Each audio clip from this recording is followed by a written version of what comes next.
Welcome to Fantasy Focus. Today's podcast is presented by Geico. You can watch us every weekday at 11 a.m. Eastern Time on ESPN's Twitter, Facebook, and YouTube feeds, as well as the ESPN app.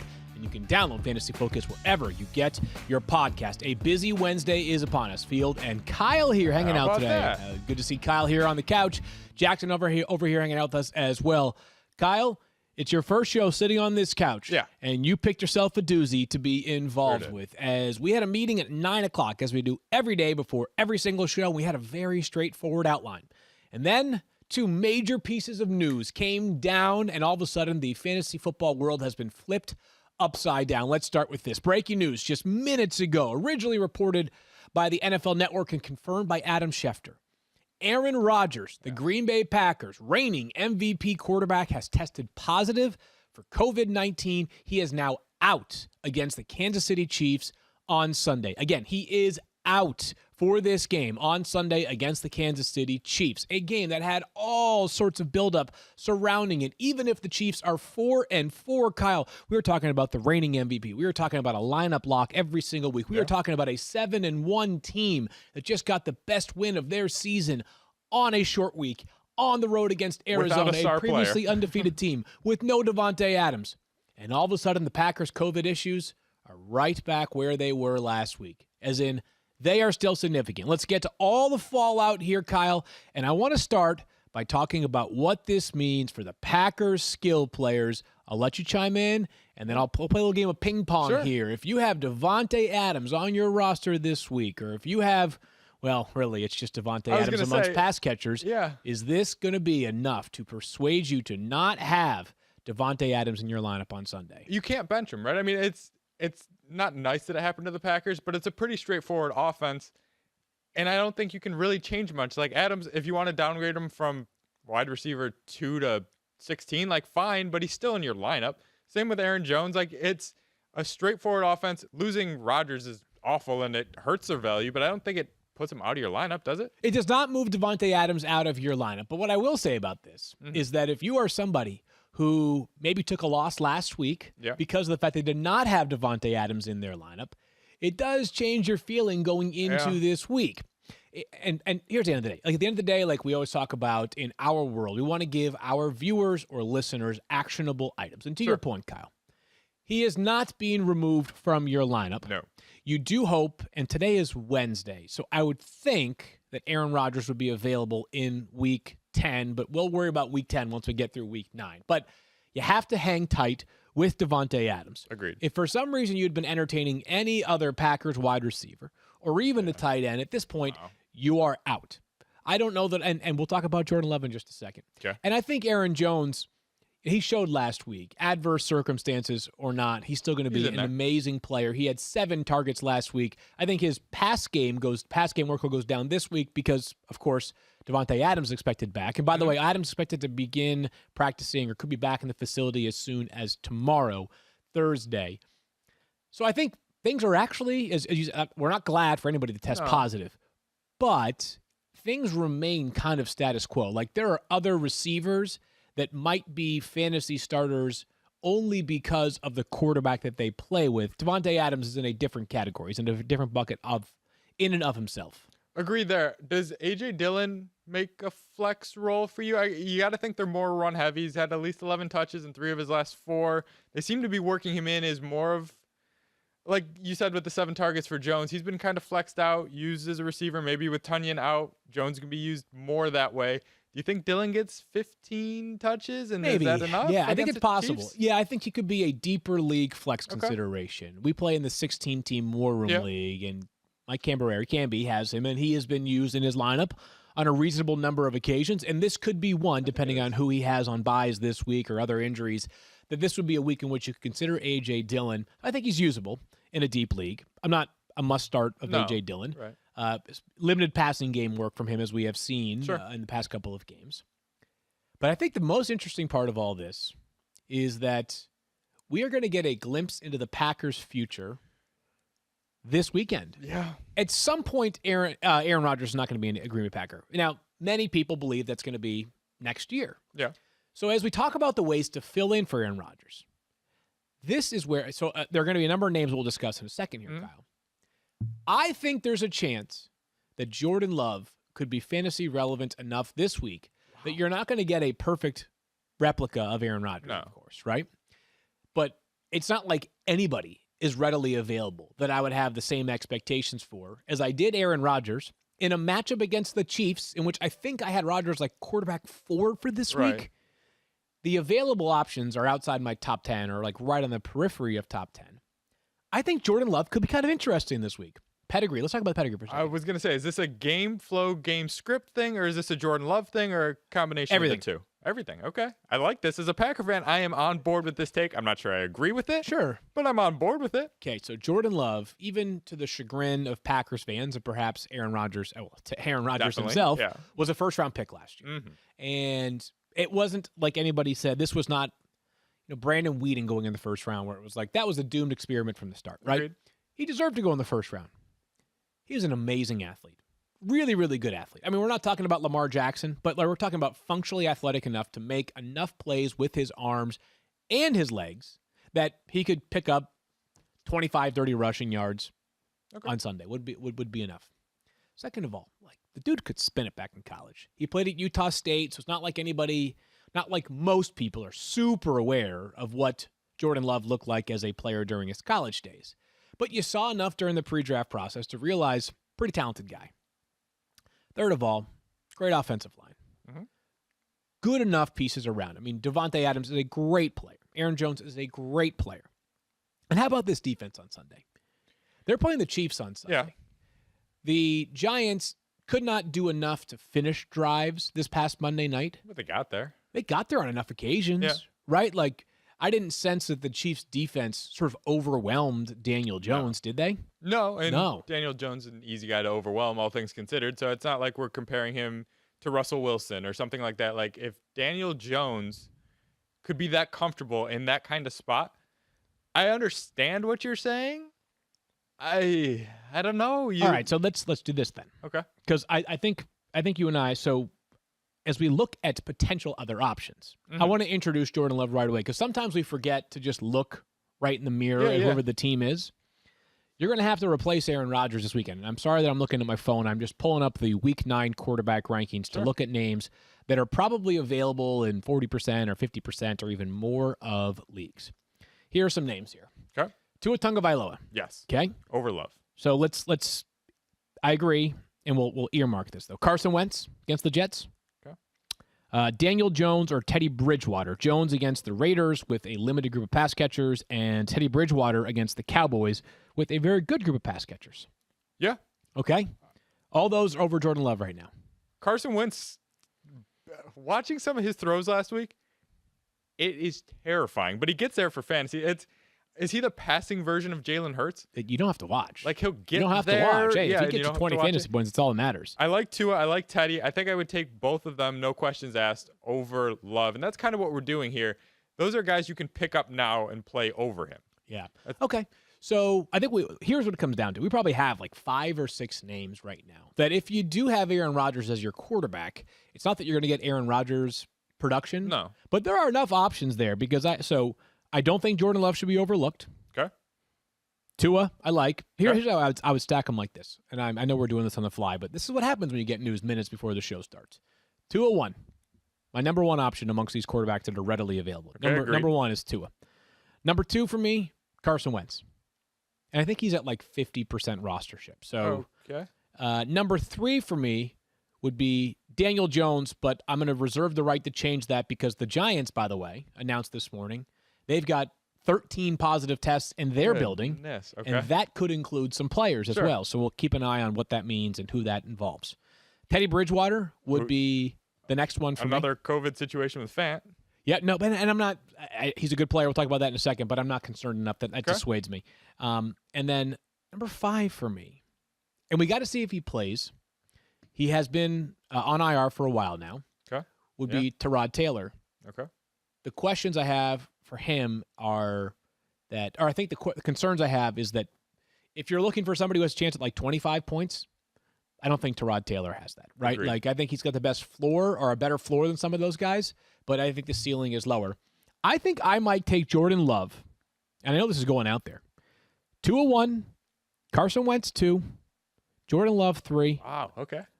Tied with Daniel Jones. That's where I would be. Tied with Daniel Jones. I'm ready to roll the dice on this kid. Are we allowed to board bet? Like, is that a thing? I will take Teddy Bridgewater second on that list behind only Tua and ahead of Love. Okay, so we got to workshop this then. So you think that I'd just go Teddy over Love. Teddy over Love? Yeah. Yeah, with that. You're in. You got to make sure you get a board bet in before you leave. Got to get my right? name on that page, right? Let's do it. All right, so you go first. I think Teddy Bridgewater in Week 9 will outscore Jordan Love. I think Jordan Love will outscore Teddy Bridgewater in Week 9. Put it on the board. All right, put it on the board. There it is. It's been done. So a lot of news to unpack there with Aaron Rodgers. We will keep our eyes on anything else that could pertain to Green Bay with COVID-19 situations. We hope that no other players are on the COVID-19 list after today. Worth noting that Kurt Benkert, their practice squad quarterback, was placed on the list yesterday. Okay. I'm assuming 11-11 right now, make a wish, but also I think Blake Bortles will be back by this week. Expect Blake Bortles to be signed or somebody like that to be signed at some point this week because right now they only have one quarterback on the roster, Jordan Love. That's it. Yeah, one guy that has hardly any NFL experience. Yep. So we'll see. All right, so let's move forward from that to more news. And I think this one might be a little bit less. I mean, A little less? Michael Thomas for the New Orleans Saints announced this morning on Twitter that he's out for the rest of the year. He had an ankle injury. He had a setback. As we all know, this initial injury took place all the way back in Week 1, Kyle, of 2020, not 2021, of 2020. Michael Thomas goes down for the New Orleans Saints. He did return, but eventually got hurt again. It has been this weird, bizarre, just tough road back for Michael Thomas. We can save the what he should have done and the disagreements he and the Saints had for a different platform. Does this matter in redraft leagues? It stinks. I mean, he was a ninth round pick, and you're going to get exactly nothing from him, which is a shame. I guess the question here is, what do you do with the quarterback position or for this offense as a whole? Like, you've got Kamara, and much like the Aaron Jones, Devontae Adams, like, I think he's quarterback proof. Is Taysom Hill going to matter? Is there a single pass catcher? I don't think so. That's really going to matter on any kind of consistent basis here. So here's what I would say. Is that it matters and it doesn't. It matters in the sense that, like, if you held Michael Thomas for the first 8.5 weeks of the season in your IR spot, and you could have potentially had been using that spot differently, then of course it's an opportunity cost that you missed out on this opportunity. Yep. But I do think you were sort of just hopeful for Michael Thomas of what he could have been.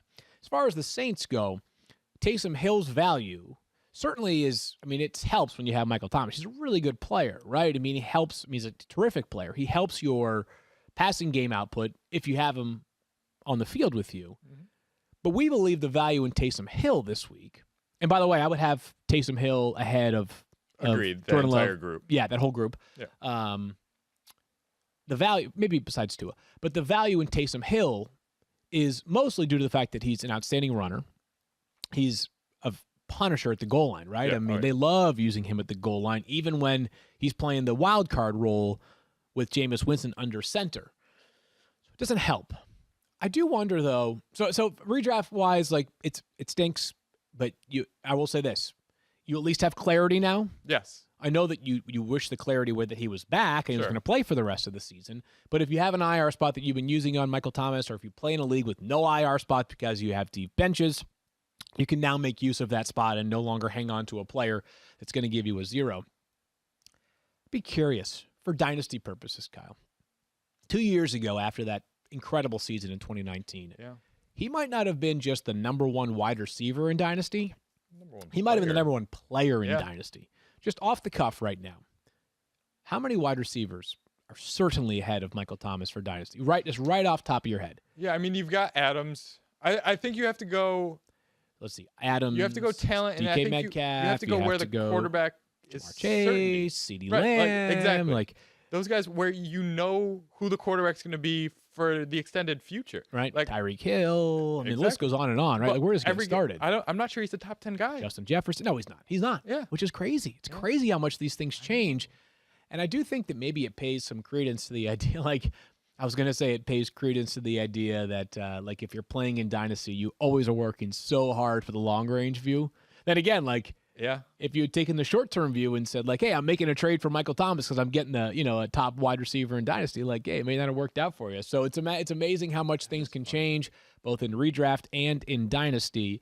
And Michael Thomas news ties into the Taysom Hill news, which we mentioned how we would like Taysom Hill the most amongst fill-in replacements, besides Tua, in my opinion, for Week 9. And part of the reason why is he is, quote, progressing.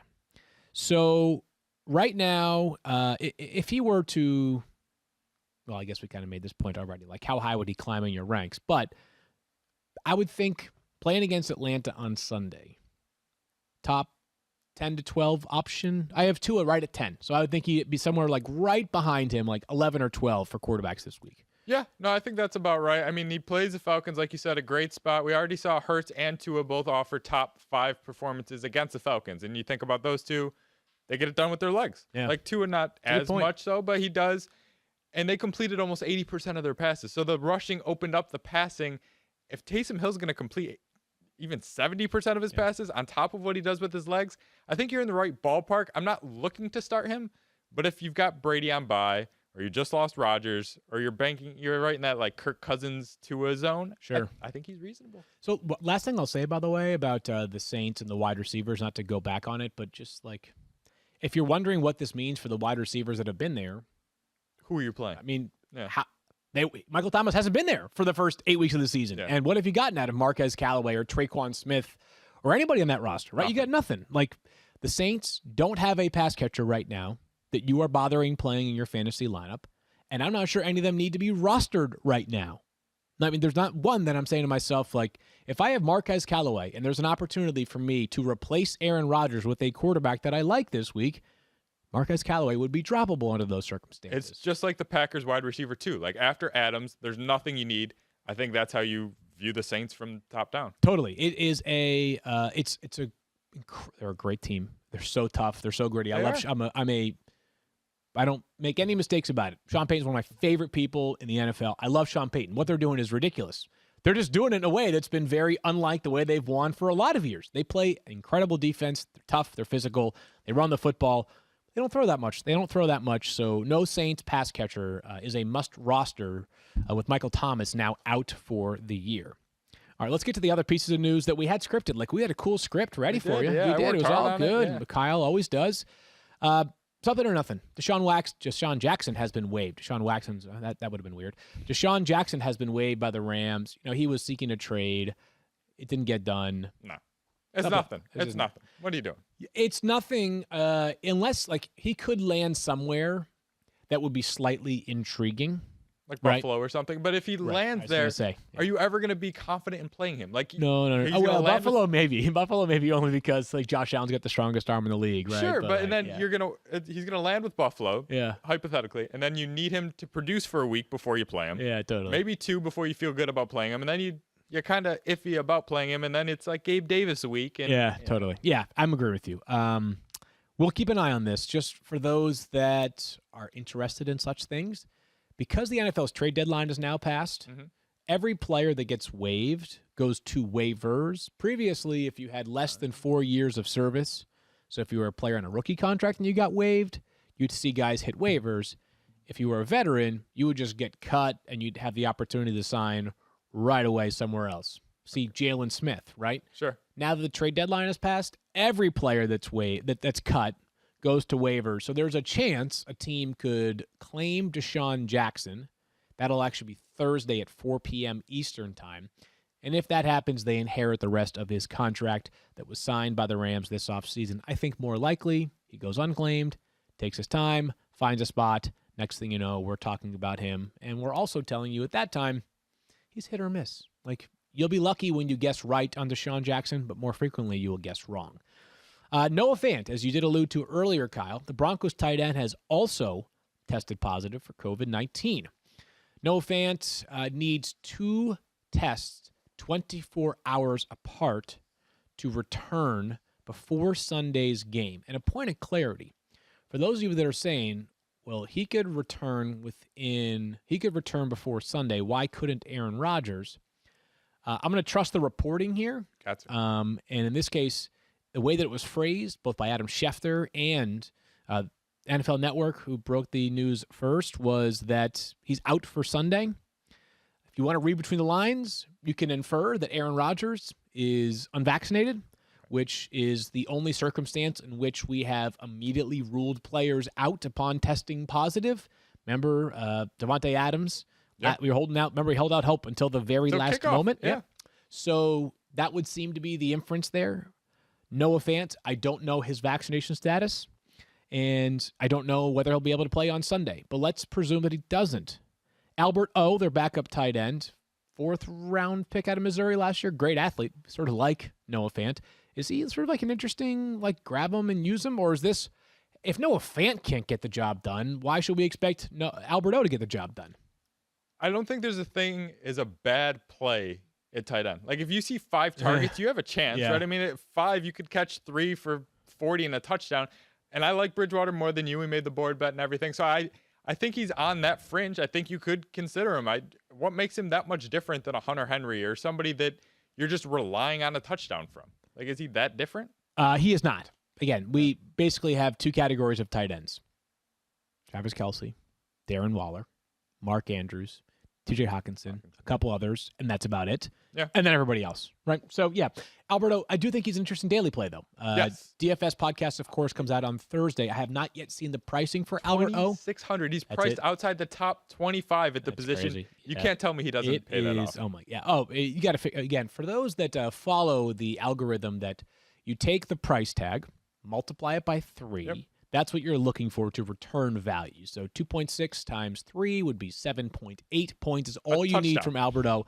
Literally 1 catch for 8 yards and a touchdown would do it. Yeah, I think he gets there without a touchdown. And if you get the touchdown, like, you're printing. So I'll take it. All right, so Alberto potentially stepping up. More on that DFS CSS podcast on Thursday, as always. Logan Thomas, speaking of tight ends, expected to return to practice following the Washington football team's bye week, which is this week. So some good news there for those that have been stringing it together until Logan Thomas returns. I suspect, and I could be wrong here, even though Ricky Seals-Jones has been a 100% of the snaps player since Logan Thomas was out, I suspect he'll just go right back to what he was before, like on the field only when they go on 2 tight end sets. I agree. Are you cutting RSJ then this week if you need your Aaron Rodgers replacement or you need to free up a spot? Like, you can feel free to cut him, right? I think so. Yeah. I mean, I can't imagine Logan Thomas. Well, I suppose he could not play in week 10, but based off of the way, like, what Ricky Seals-Jones has provided in the absence of Logan Thomas is like a decent floor. Mm-hmm. He hasn't had a boom play so far, right? So my guess is that if you drop him this week, you can go back and grab him again next week. I can't imagine someone's altering their roster that dramatically to pick up Ricky Seals-Jones, who might not even be fantasy relevant for the rest of the season. So safe to drop him if you need a spot for Aaron Rodgers. We are going to talk about quarterback ranks in just a second, and man, what a morning it has been. But first, Kyle, tell me about Geico. Yeah, I want to know if you rent or own your home. I do. Okay, sure you do. And I bet it can be hard work. Mm-hmm. You know what's easy? Bundling policies with Geico. Geico makes it easy to bundle your homeowners or renters insurance along with your auto policy. It's a good thing, too, because you already have so much to do around the home. Go to geico.com, get a quote, and see how much you could save today. It's Geico easy. Visit geico.com today. That's geico.com. All done by you. Hey, football fans, we have an incredible app everyone who buys gas needs to know about. Get Upside. Our listeners are making up to 25 cents for every gallon of gas every time they fill up. Just download the free Get Upside app in the App Store or Google Play right now. Use promo code FFF and get a bonus 25 cents per gallon on your first fill-up. That's up to 50 cents cash back. Don't pay full price at the pump anymore. Get cash back using Get Upside. Just download the app for free and use promo code FFF to get up to 50 cents per gallon cash back on your first tank. Some people who drive a lot are making as much as $200 to $300 a month in cash back, and there's no catch.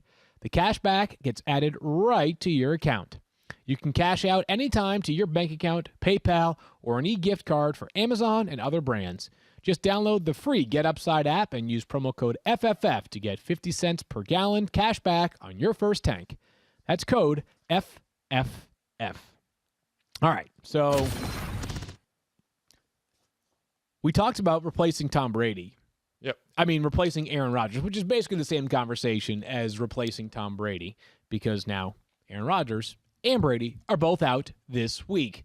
I mentioned I like Tua. It's the matchup, right? I mean, it's a Houston team that is just they won in week 1. It was an impressive effort, but they're sort of now playing to their talent. This is an undermanned team. If Tyrod Taylor's back, it might make them a little more competent. It does make them more competent offensively and puts the defense in less bad spots, fewer bad spots. But still, this is an overmatched defense. So I still like Tua a lot. But we mentioned Teddy Bridgewater. Do we like the fact that Teddy Bridgewater plays the Cowboys on Sunday? Do we dislike the fact that Teddy Bridgewater plays the Cowboys on Sunday? Or do we think it's sort of a meh average matchup? I think meh is about right. I mean, he's a high floor guy, and I think he comes with a little bit of a ceiling here in a game spot where, I mean, they're underdogs by more than a touchdown. Yep. He's going to throw. I think he's going to be throwing. I don't think Denver can run the ball on Dallas too effectively. Dallas has been better against the run over the last month than they were during the first month. And like you said earlier, he's got viable pass catchers with Jeudy back. This is a good crew. Why can't he throw for over 250 in multiple scores? I think we were talking DFS earlier. I think he makes sense there.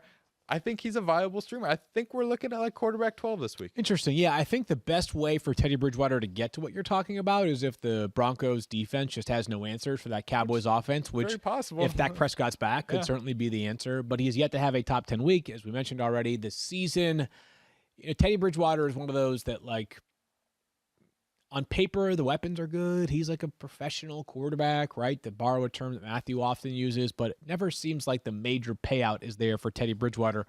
That being said, if somebody has already replaced Tom Brady off the waiver wire and you now have to replace Aaron Rodgers, like, options are going to be limited at quarterback.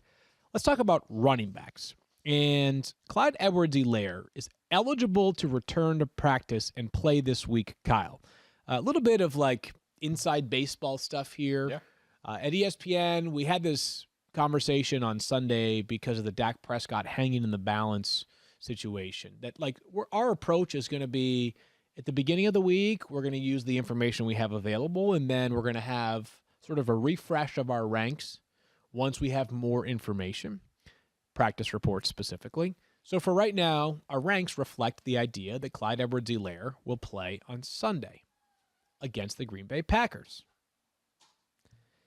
I have him ranked at 23rd on the running back board, but I wonder if that's too high, Kyle. Would you have been more optimistic, less optimistic, or is that about right? I would have been less optimistic. He's got just one game this season with 15 carries.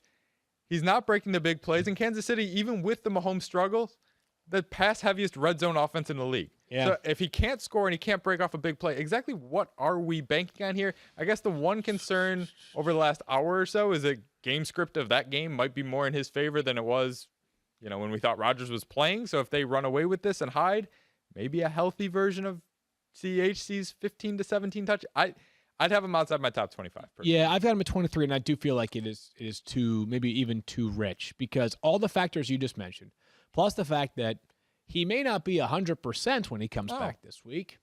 Darrell Williams has been good in the passing game, and he's been fine overall. And then Derek Gore looked good on Monday night. So I wonder if CEH may be one of those players that, like, if you have the ability to not utilize him, which you probably do because you have replaced him for the past 3 weeks, like, maybe he's got to prove his way back into your lineup this upcoming Sunday. Let's talk Titans here for a second. Jeremy McNichols, 25 on my board right now, Kyle. And I've thought about this more and more and more. I've started to wonder more and more and more whether Jeremy McNichols deserves more credit than we gave him on yesterday's podcast after discussing Adrian Peterson. And I know that we did not entirely dismiss him, and Matthew did make the great note about how he had, nearly 3,000 rushing yards during his final 2 years of college. But I think Jeremy McNichols might have a chance on Sunday night to impress for a couple of reasons. One, if Adrian Peterson plays, and I know he's a freak of nature, 3 practices, barely been there for a full week, still have to get some football conditioning in, may not be a huge set of snaps. Second of all, they're playing the Rams, the Rams, who are the best right now team, I would say top to bottom in the NFL, are right there in the mix, right? Especially offensively, the way that they're playing. Like, game script could be that Tennessee needs to move the ball at a fast pace and may even be down in this game. Yeah. Could Jeremy McNichols exceed expectation, in your opinion, this weekend? I think so. Just to cycle back, I think I'd play him over CEH. Okay. In a PPR league, I mean, if he's going to get 5, tell me he gets 5 catches. That sound about right? I don't think that seems crazy. Reasonable. Yeah. And if it's 5 for 50, like that right there is 10 points to CEH. Lock in 10 points? I don't know that. Yeah. I can't guarantee it. Yeah. And maybe he gets 5 to 7 carries, and maybe he scores. And like you're saying, the pace gets going, and they're running a bunch of plays.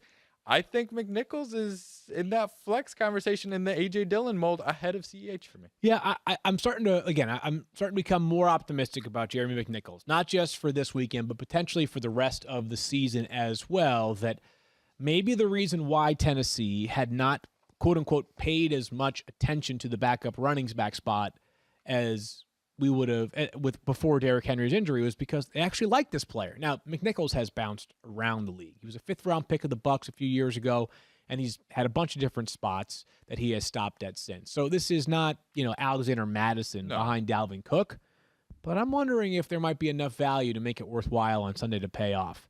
A couple more running back ranks. Boston Scott, who last we saw had 2 rushing touchdowns against Detroit. Last week, though, was the perfect game script for Philadelphia to just pound Detroit, right? I mean, he and Jordan Howard both had 2 rushing touchdowns.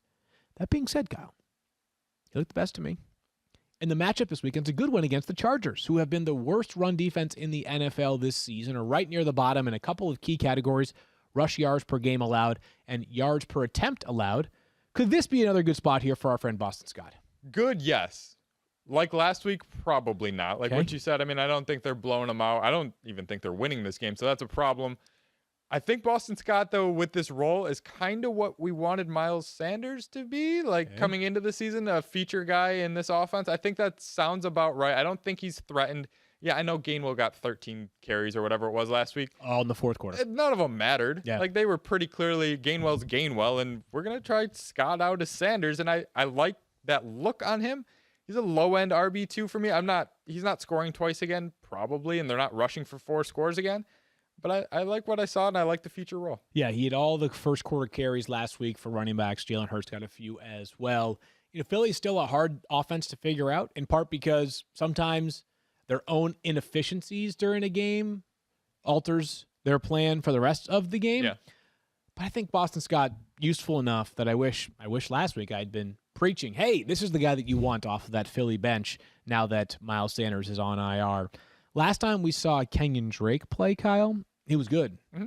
Filled in for Josh Jacobs, who had a chest injury last time we saw him.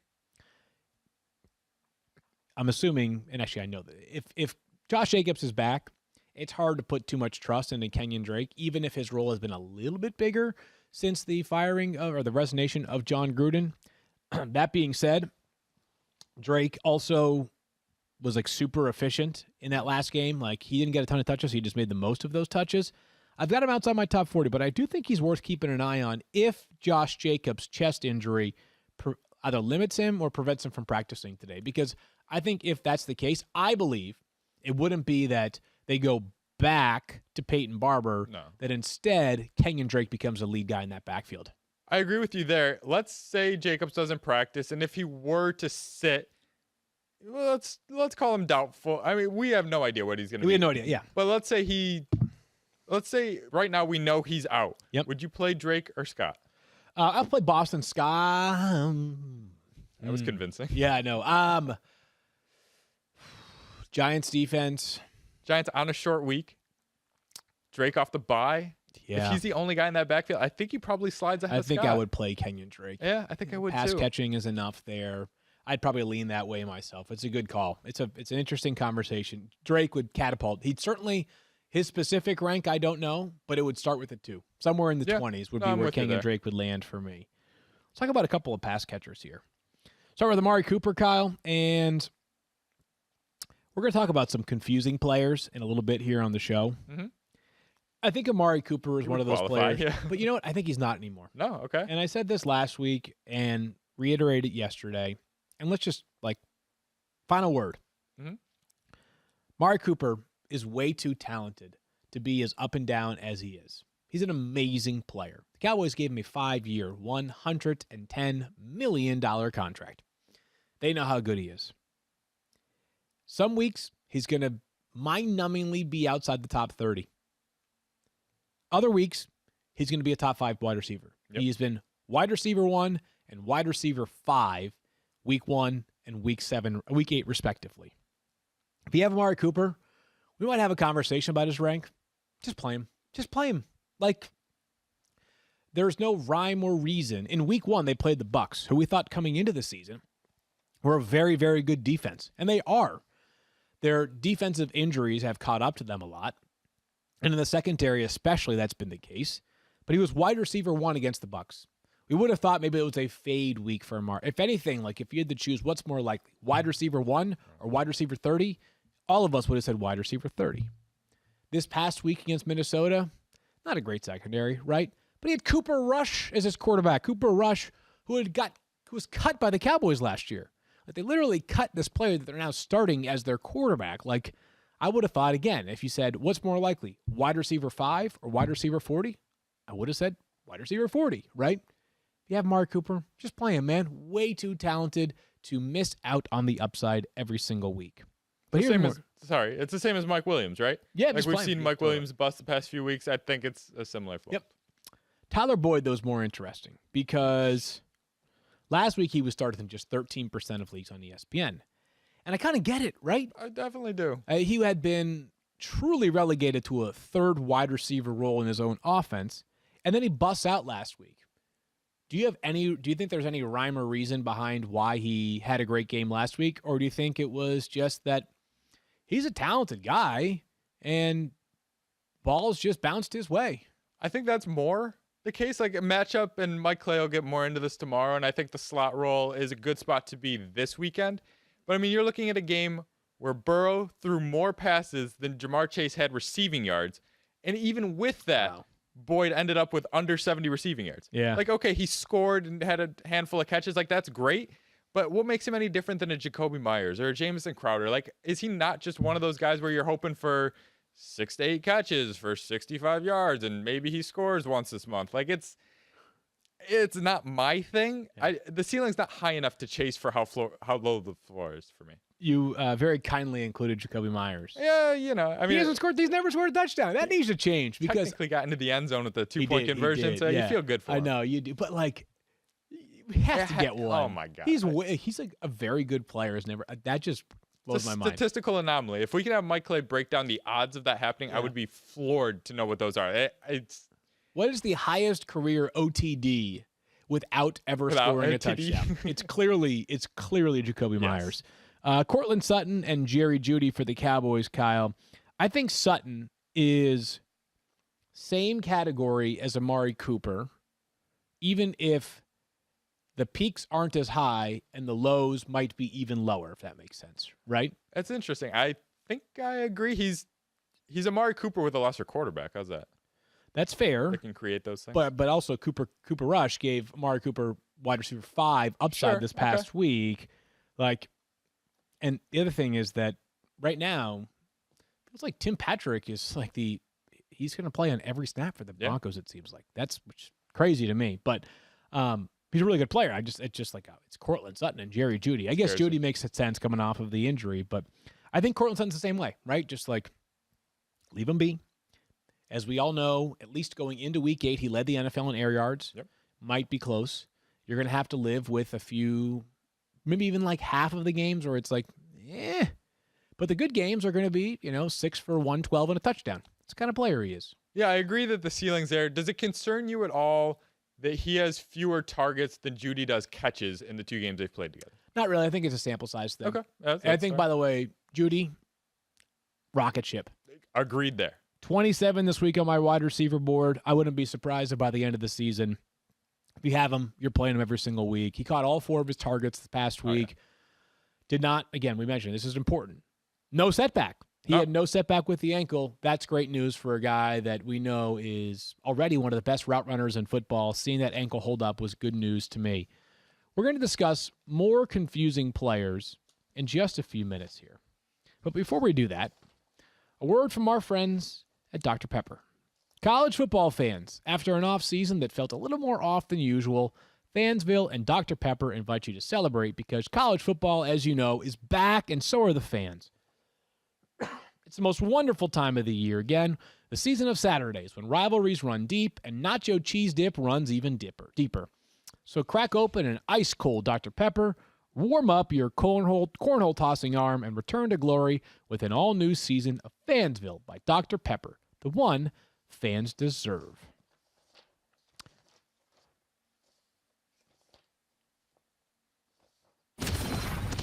Alrighty, let's move to some players that we think are sort of confusing for the rest of the season. And I'm going to move past Courtland Sutton only because we just talked about him, but he was on our list, Kyle. His teammate is also on our list, which is Melvin Gordon.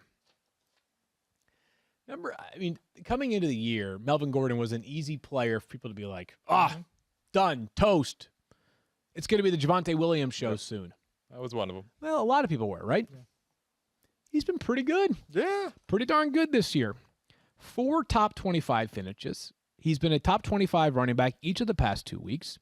He's been RB22 on the season. Nearly 13 fantasy points per game here. I think that absent the Broncos and sliding to 4-9, which would be 5 straight losses, absent that, I think there's a chance Melvin Gordon's role persists for the rest of the season.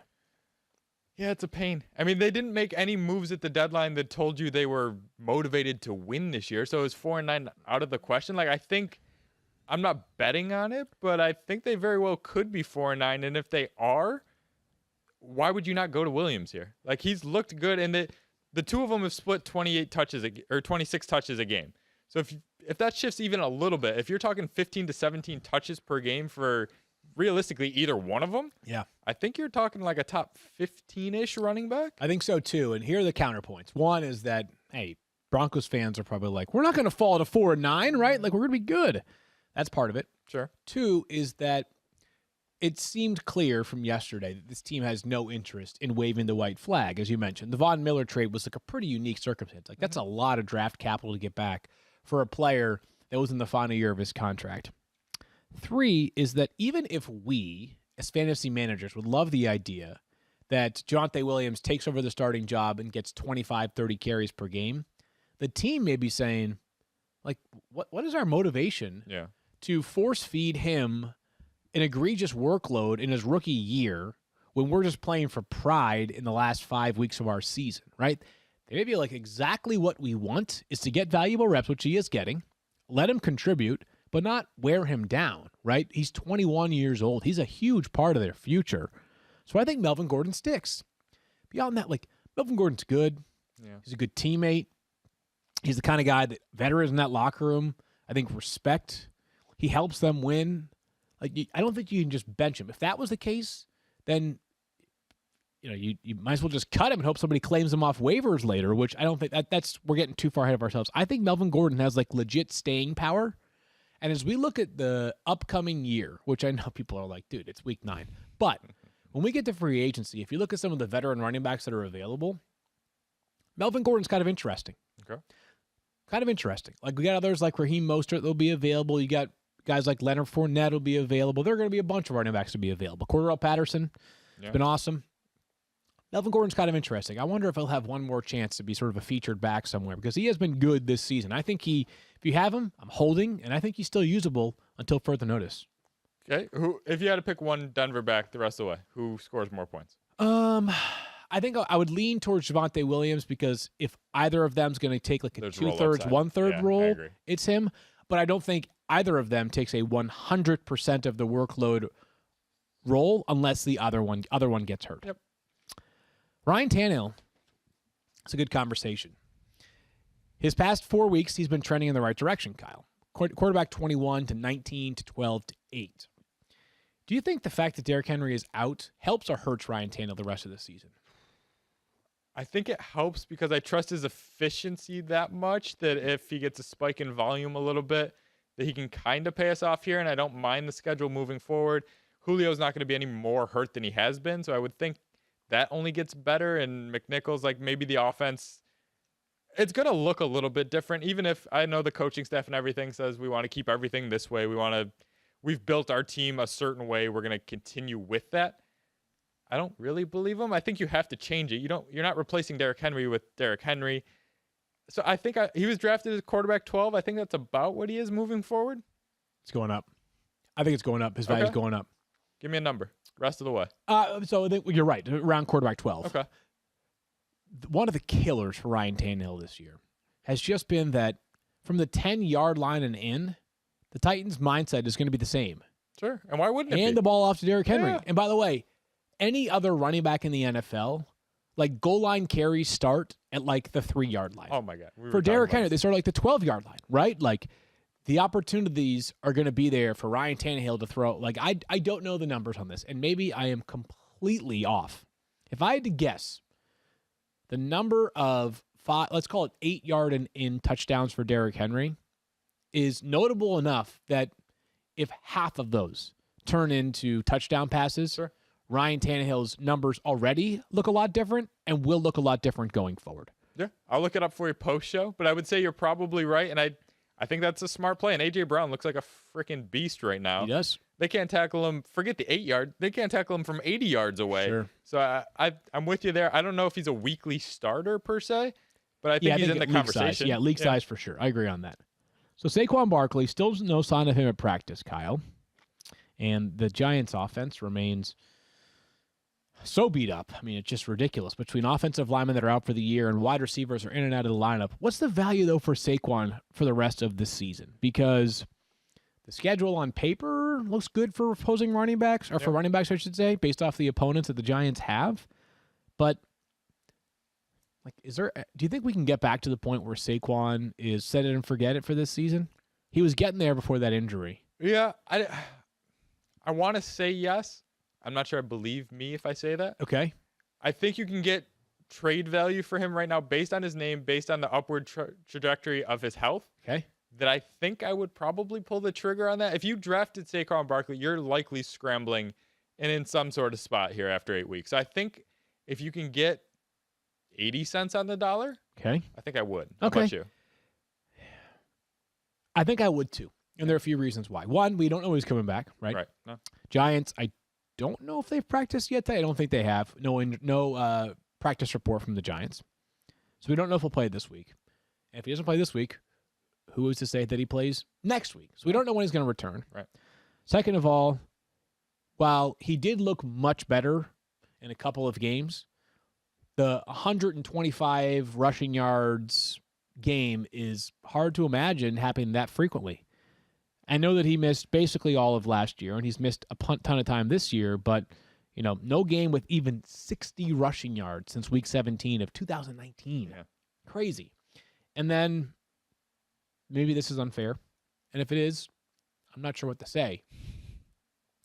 Who's to say that he stays healthy once he comes back? It's fine, and the Giants aren't going anywhere. So what motivation do they have to push him to where anything but a bruise is a problem for him? Yeah. I couldn't agree more. It's weird. It's weird how useful Devontae Booker has been. I'm not saying he's been better than Saquon Barkley, but he has been super useful filling in for Saquon. Here's a fun one. How about Darnell Mooney? Actually, you know what? Before that, I just heard this. This is not exactly a surprise on a morning where there have been a few surprises, but Christian McCaffrey has been designated to return to practice for the Carolina Panthers from IR. I say that very specifically. Return to practice. He can play as soon as Sunday against the Patriots. The team has until Saturday to decide whether or not to bring him up to the active roster. Good news, and I'm crossing my fingers here, is potentially on the way for Christian McCaffrey. We will update this if we get further clarity that he's returning to practice, but he's unlikely to play. I think he's got a chance. That seems to be the tenor from Matt Rule. If you see my ranking right now on ESPN.com, I am the lowest on Christian McCaffrey. I'm all the way down to number 5, Kyle, because I am convinced that if they bring him back this weekend, they're going to be thoughtful about how he's used. Like, one thing that has undone them in recently has been too much Christian McCaffrey. Sure. What does thoughtful look like, though? Instead of 100% of the carries, he gets 85 and he's Correct. still locked into your lineup? Yeah, I mean, he's RB5. I'm just saying, RB5. The initial projections from Mike does an amazing job with the projections, but it's like he's RB1 by like a gap. Yeah. I think that, something like 20 fantasy points might be more realistic than 27 fantasy points for Christian McCaffrey. Just a few opportunities there that he is not going to get, that he would get under previous circumstances. So Darnell Mooney looks to me like easily the Bears wide receiver that if you had to roster one, you're rostering the rest of the season. Yeah. That being said, so he's been a top 30 wide receiver in 3 of 5 weeks, and then the other 2 weeks he's been outside the top 45. As I noticed to the rankings every week, which Mike, again, does a great job with the projections, like, does he need to be rostered in 100% of leagues? Rostered, yes. I think he's borderline flex territory. Fields is only going to get better, right? I mean, we can agree on that. He's not going in the other direction. Of course. Yes. And Mooney's a big play target. So like we were talking with Cooper, like one play can make it happen. He's caught 8 of 13 deep targets from Fields. The rest of the Bears are 5 of 18 from him. So he's clearly got a connection with Mooney. I'll take my chances. If I'm kind of throwing darts at a flex spot here, he's going to earn that spot more often than not for me. I think so too, and it's one of those weird ones that like he's yet to have like an 8-catch, 112-yard, 1-touchdown performance where like, oh my God, the sky is the limit. But he also has enough like 5 for 68-yard catch, 68-yard performances that you're like, all right, yeah, like I could survive with Darnell Mooney. I don't play in enough 10-team leagues anymore, redraft leagues. Yeah. Like, and I don't know if this was by design or if it just sort of happened. A lot of leagues that I play in now are either keeper, dynasty, or deep leagues. Same. 16-team leagues, 14-team leagues. Maybe that's I don't know why that's the case this year. So sometimes my vision gets a little bit more locked in on like, yeah, in a 16-team league, like of course Darnell Mooney needs to be in your lineup or at least on your bench. In a 10-team league, I'm like, I don't know. Like maybe. Probably not in a 10-team ESPN league where you're only starting 2 receivers and 1 flex. So you, in theory, have to be a top 30 receiver locked in. I don't think he's that. But if you're talking 40 in the neighborhood of 40 starting receivers, I think he gets there on a weekly basis. One more time before we get to some rapid fire, just one more time on the big news of the day is that Aaron Rodgers has been placed on the COVID-19 list or will be placed after testing positive for the virus.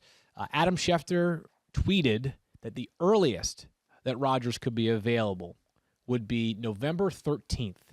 That's 1 week from this upcoming Saturday.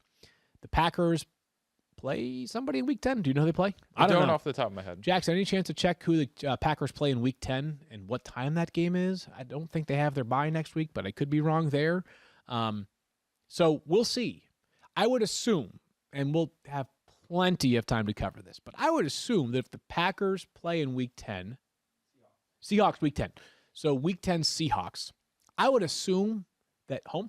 Okay, there we go. 425 Week 10 Packers Seahawks. Excellent information. I think that there's a chance.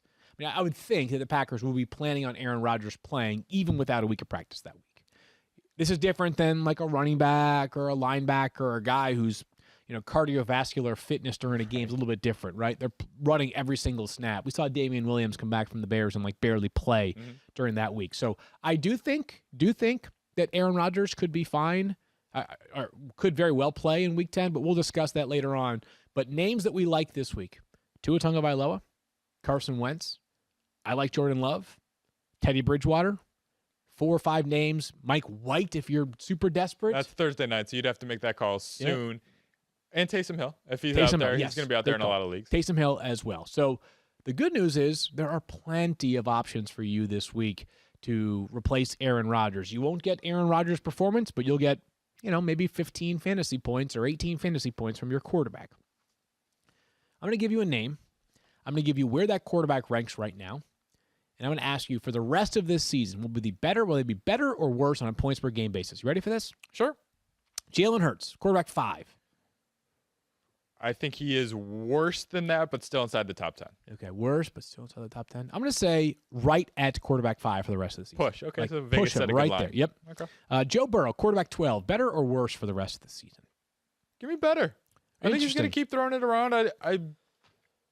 The talent they have in that room, and they're willing to throw the ball a little bit more now than they were early in the season. Jamar Chase, obviously an animal. I think you're looking at a top 10 quarterback. I'm going to go slightly worse, but this is a good reminder. Like, if someone asked me to build a top 10 list like the 10 best quarterbacks in the NFL. I'm putting 15 people on. And then do it again tomorrow. But like, let's say this. You asked me to do it today. Yeah. And then you found a way to wipe my memory just from today. We can't wipe your memory. You remember stuff from when you were 9. But just remember just from today. Okay. And you said, all right, do it tomorrow. Who are the top 10 best quarterbacks in the NFL? And you'd have to order them. It'd be different, right? So Joe Burrow will be outside the top 12, but still a player than a 12-team league. I would feel confident starting, if that makes sense. It does. Josh Jacobs, RB16. I don't know how he is RB16 in terms of points per game this year. Yeah, no, he's going to be worse than that. I mean, the schedule doesn't line up, and it's touchdown based with him. If he's not scoring, I don't want to say he's poor man's 2020 Derrick Henry. Yeah. But kind of, sort of. And with Drake there and he's doing well, I'll pass. I don't think he's a top 25 guy. I'm with you as well. I'm having a hard time trusting him unless that Raiders coaching staff has a change of heart in terms of how they utilize him.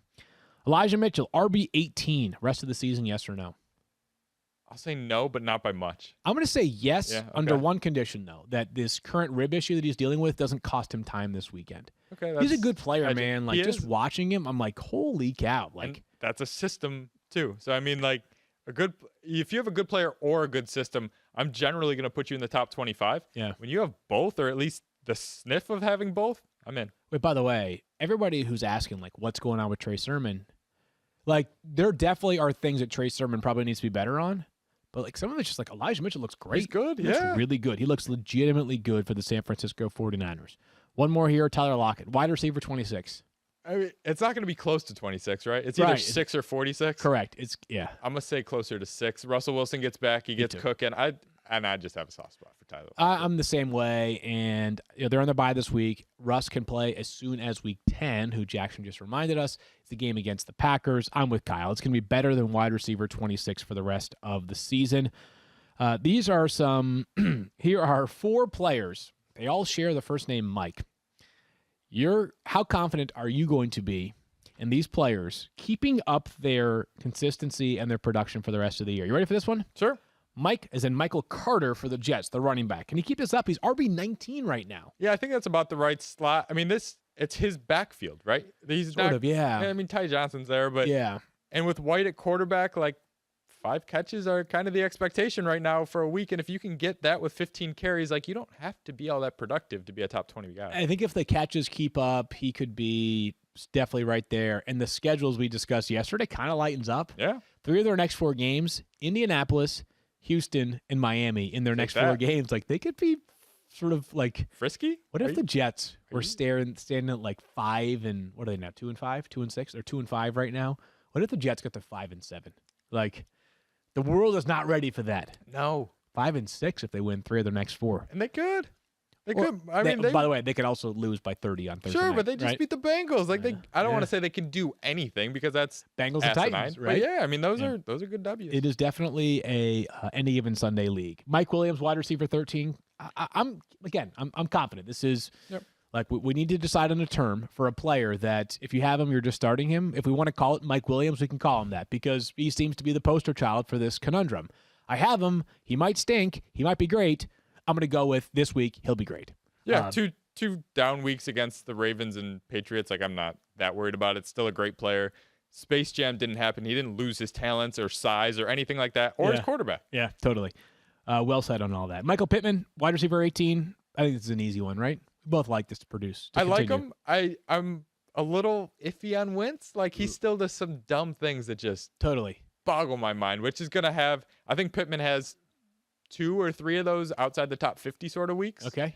But I think he does enough good to make him worth slotting in. So I'm with you. I think he probably finishes worse than 18 the rest of the way if I had to put a number to it. They've already played both their games against Tennessee. I don't know if they've played both their games or any of their games against Jacksonville or Houston, but good interdivision matchups. Like I like Michael Pittman. He's just a player I just enjoy watching and think is a rock-solid player. Mike Gesicki, tight end 6, even though he is a big wide receiver. I'm saying he keeps it up, Kyle. Yeah. Like, he probably is, when we were talking about that conversation of tight ends you can trust, like, he's right on the border right there, right? Like, he's really good, really athletic, like, can score touchdowns. I'm a Gesicki fan. Yeah, and we're in on Tua and the growth we've seen. I don't think he's in that top tier with the Hawkinsons, Kelce's, and that crew, but he might not even be knocking on the door, but he's far enough away from the rest of the pile, Yeah. that I think he's okay. I prefer him than some of those tight ends we discussed that are like, they have to score a touchdown to pay off. He is not that. So speaking of Mikes, we have Mike Clay coming back tomorrow. He's the top of my mic board. Top of everybody's mic board. That much is for sure, as Mike will be here with Stefani and I tomorrow to do a Thursday night preview, talk wide receivers, cornerbacks, and all the latest news, which at the pace we're going this week could be all sorts of news. Before we say goodbye, a special thank you to you, Kyle Soppe. You did wonderful, my friend. No surprise whatsoever. I appreciate you welcoming me to the couch. It's great to have you on the couch. I imagine we could do it again at some point later on this season. For Jackson and Kyle, I am Field. We'll be back on Thursday. You want to say it? Peace out.